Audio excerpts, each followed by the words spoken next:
Chapter 29. Becky, we've got you. Words in the distance. Somebody was trying to put something over her mouth. She wrenched at it frantically.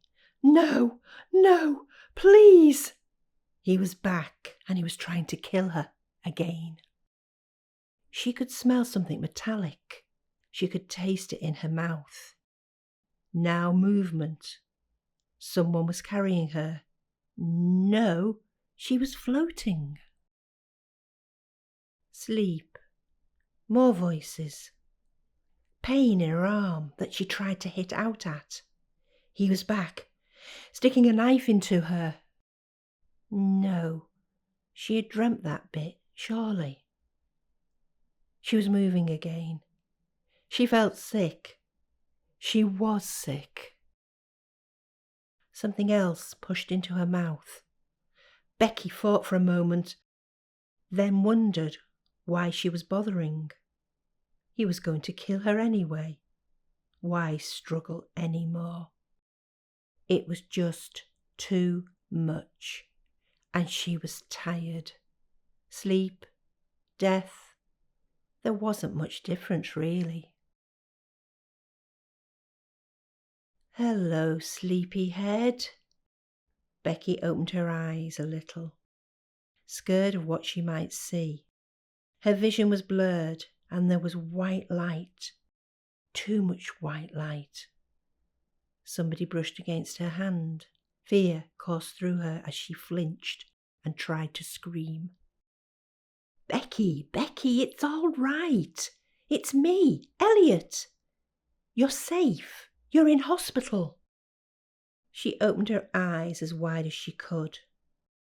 Elliot was standing over her with a grin like a Cheshire cat, which didn't do anything to help her state of mind.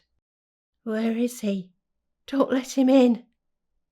She looked around the room, searching for evil. Elliot sat down. He's in custody, Becky. He can't hurt you. He can't hurt anyone. She turned her head towards him. How long have I been here?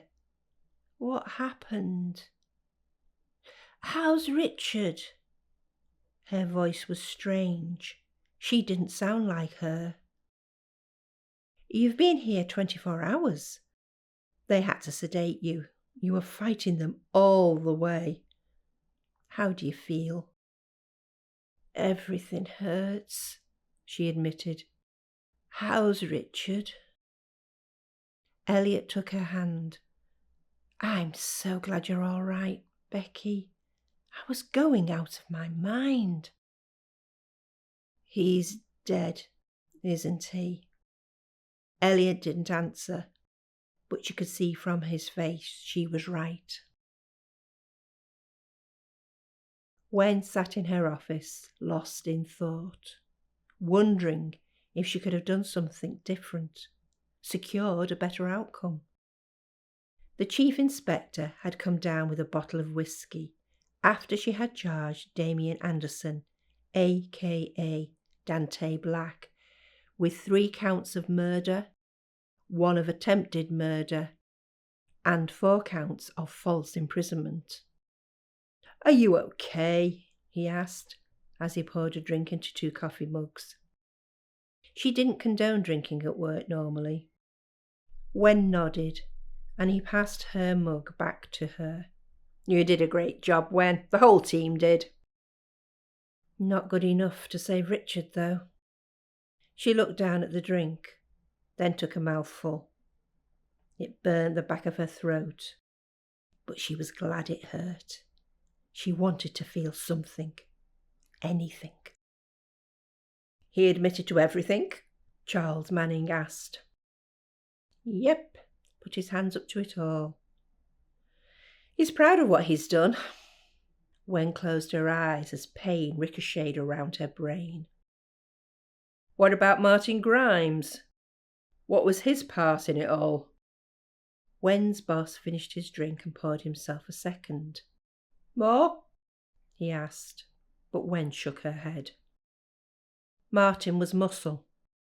Damien Anderson isn't a big man. and he needed help with moving bodies around. Martin was head over heels in love, but even he reached breaking point. Does Dr. Barron know what killed Richard? Probably hypovolemia. There was a lot of blood. Wen took another sip of whiskey. She didn't want to talk about it, but she had to tell her boss what had happened.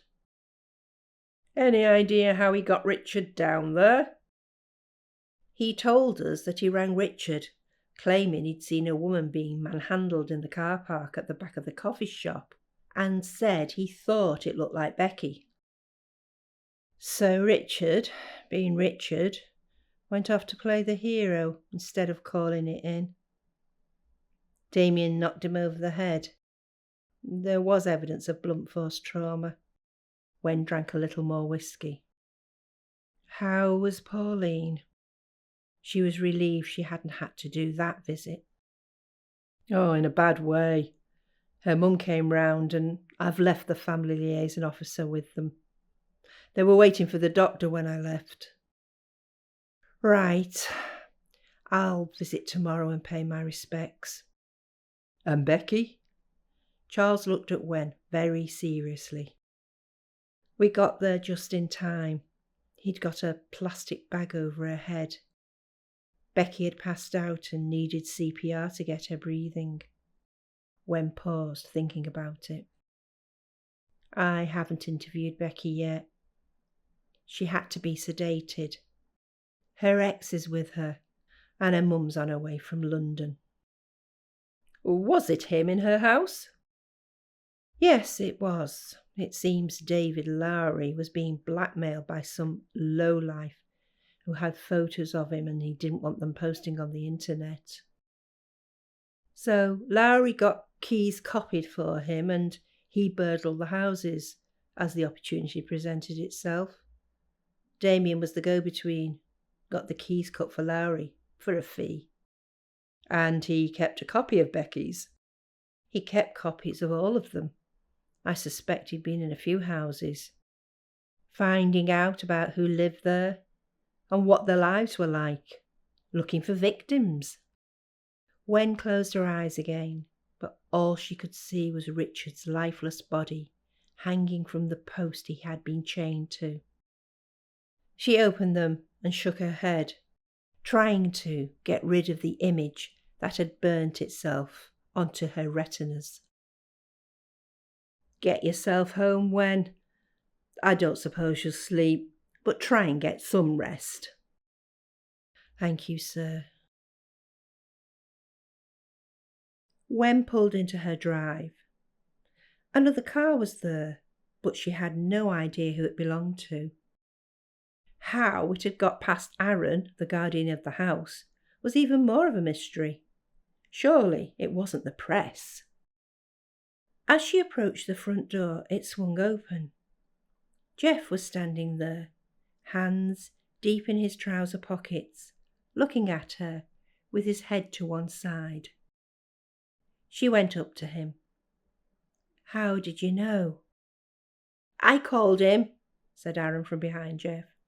I thought you might need someone to talk to, and he owes us, big time. Wen felt tears rolling down her face. Her body shook, and as her legs started to give way, Jeff had her in his arms. It's okay, Wen. It's all going to be okay. Epilogue. They want to make a film about me, it seems. I've got an agent now, too. My first book hit the bestsellers list and the second is almost finished. I have plenty of time to write here. This hospital is all right, and I've been a few, so I should know. My creative writing tutor was correct when he said I had a talent. The public can't get enough of me. So I got everything I wanted. Who's laughing now?